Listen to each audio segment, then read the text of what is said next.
Selamat pagi anak-anak kelas 1.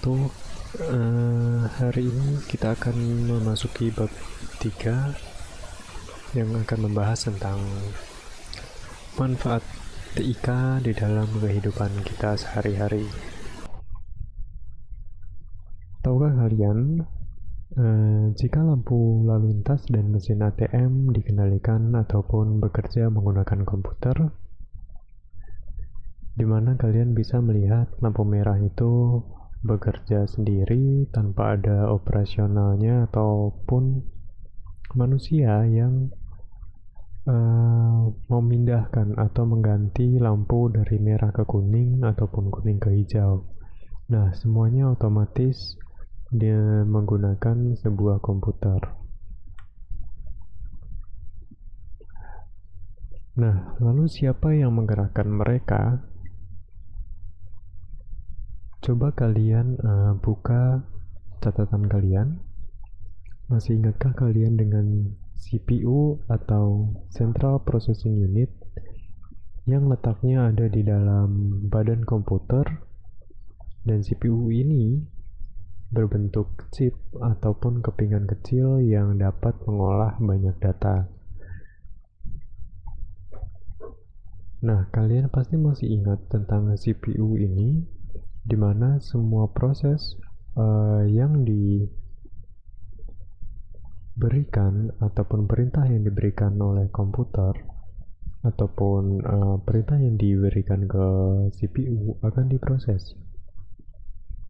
Setelah itu oleh CPU akan dikeluarkan lagi menjadi sebuah output, ya. Jadi CPU ini berfungsi sebagai otaknya sebuah komputer.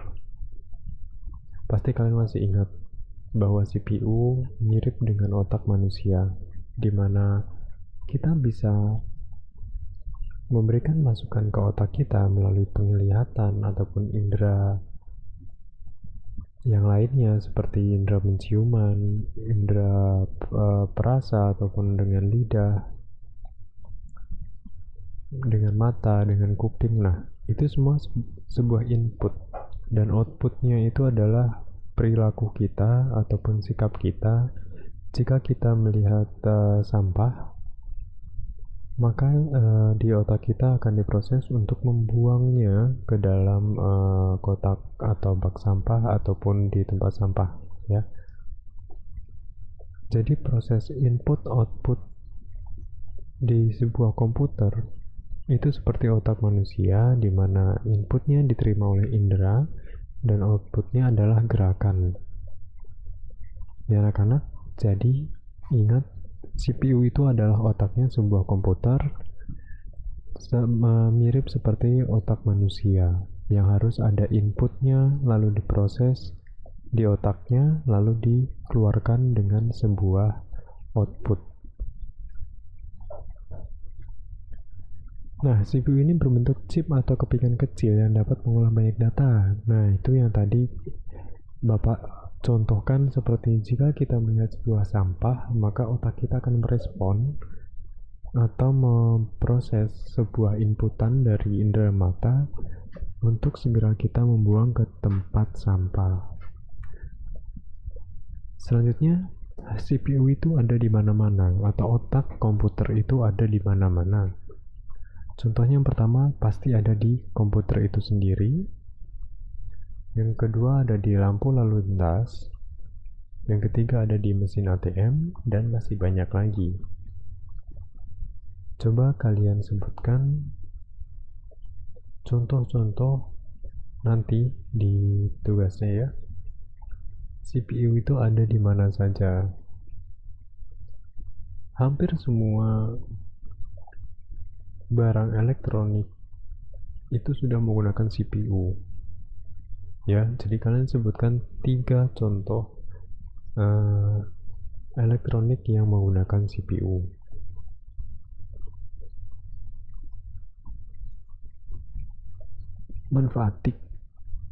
Manfaatik banyak kita rasakan di kehidupan sehari-hari, bisa di rumah, di sekolah, ataupun di mall, ya. Banyak sekali lokasi di mana kita bisa merasakan manfaatik.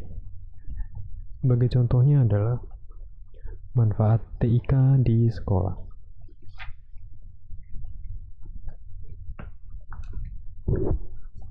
Nah, untuk pendidikan, teknologi berguna untuk kita belajar dengan menggunakan teknologi, misalnya komputer video dan radio.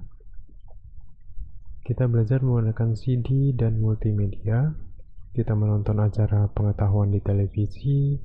Kita mendapatkan pengetahuan dari internet. Kita bisa belajar jarak jauh dengan internet seperti saat ini. Itu adalah manfaat TIK di dalam pendidikan, ya, maupun di sekolah ataupun di kampus.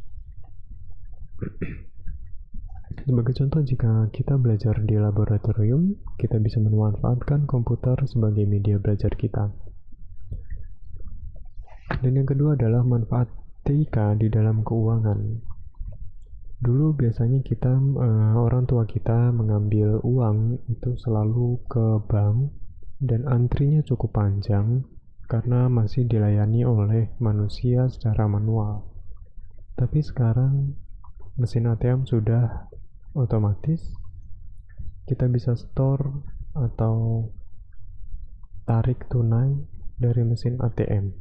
Sebelumnya mesin ATM hanya bisa untuk menarik uang saja, tetapi beberapa waktu belakang ini mesin ATM sudah bisa untuk menyetor tunai. Nah, itu adalah salah satu manfaat TIK dalam keuangan. Dan yang ketiga adalah manfaat TIK di dalam usaha. Dulu kita harus ke toko untuk berbelanja ataupun membeli sebuah kebutuhan untuk sekolah, kebutuhan sehari-hari gitu ya. Tapi untuk saat ini TIK sudah menjalar ke bidang usaha, di mana kita bisa membeli barang melalui media online, ya, kita sebut saja dengan toko online seperti Tokopedia, Shopee, Bukalapak, dan masih banyak yang lainnya. Jadi membuat usaha itu semakin mudah dan mudah dijangkau, bahkan dari handphone sekalipun. Nah, itu adalah poin ketiga dari manfaat TIK di dalam usaha.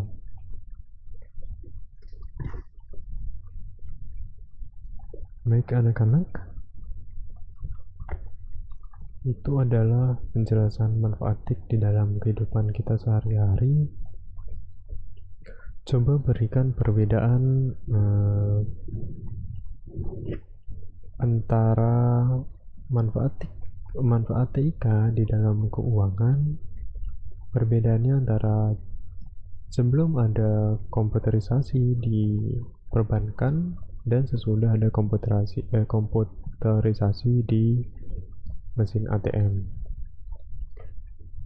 Dan berikan contoh sikap untuk bagaimana kita tata keramanya untuk mengantri dan kenapa kita harus budayakan mengantri.